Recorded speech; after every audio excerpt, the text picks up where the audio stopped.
माँ ब्रह्मचारिणी देवी दुर्गा का दूसरा स्वरूप देवी पार्वती के तपस्विनी और अविवाहित रूप का प्रतीक है, जो भक्ति, तप और आध्यात्मिक शक्ति का प्रतिनिधित्व करती है। उन्हें नंगे पांव, दाहिने हाथ में जपमाला और बाएं हाथ में कमंडल धारण किए हुए दर्शाया जाता है। हिंदू शास्त्रों और दृक पंचांग के अनुसार माँ ब्रह्मचारिणी ने भगवान शिव को पति रूप में प्राप्त करने के लिए हजारों वर्षों तक कठोर तप किया। इस अवधि में उन्होंने फूल, फल और हरी पत्तियों पर जीवन यापन किया और बाद में इन्हें भी त्याग दिया। उन्होंने कठोर मौसम और अटूट संकल्प के साथ उपवास किया। एक समय ऐसा भी आया जब उन्होंने अन्न और जल का पूर्ण त्याग कर दिया, जिससे उन्हें अपर्णा नाम प्राप्त हुआ। उनके तप से प्रसन्न होकर भगवान शिव ने उनसे विवाह किया, किंतु विवाह के बाद अपने इस संकल्प के कारण कि वह ऐसे पिता की पुत्री बने जो अपने दामाद का सम्मान करे, उन्होंने आत्मदाह कर लिया। ये त्याग और अटूट भक्ति नवरात्रि में माँ ब्रह्मचारिणी के पूजन का महत्व दर्शाती है।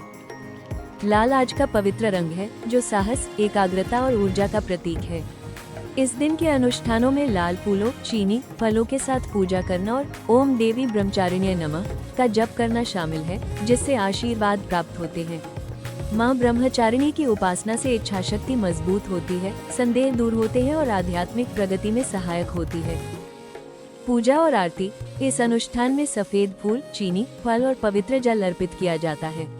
ओडिशा में आम या कमल का चयन सामान्य रूप से किया जाता है।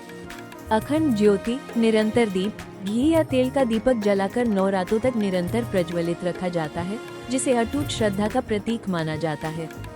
दुर्गा सप्तशती का पाठ। कई घरों में इस दिन से पवित्र ग्रंथ का पाठ आरंभ या जारी रखा जाता है। फलाहार व्रत। भक्त अनाज का सेवन नहीं करते, केवल फल और दूध ग्रहण करते हैं। ओडिशा में महिलाएं ब्रह्मचारिणी आरती करती हैं। यह एक विशेष प्रातःकालीन दीप प्रज्वलन अनुष्ठान है। समूह मिट्टी के दीपक लेकर नदियों या तालाबों की ओर जाते हैं और भजन गाते हुए अपनी प्रतिज्ञाओं में दृढ़ता के लिए प्रार्थना करते हैं। कई गांवों में देवी का रूप धारण करने वाली छोटी लड़कियों का सम्मान उनके चरण धोकर और उन्हें हरी चूड़ियां अर्पित करके किया जाता है। यह एक अनोखी स्थानीय परंपरा है। ब्रह्मचारिणी की तपस्या साधकों को अपनी इच्छाओं को अनुशासित करने और विपरीत परिस्थितियों में धैर्य विकसित करने के लिए प्रेरित करती है। उनकी कथा ओडिशा के ग्रामीण समुदायों में गहराई से प्रतिध्वनित होती है, जहां सामूहिक उपवास और सुबह सुबह की समूह प्रार्थनाओं की समृद्ध परंपरा है। ये दिन यह आशा व्यक्त करता है कि शुद्ध नियत, भले ही सादा और कठोर हो, ईश्वर को भी स्पर्श कर सकती है।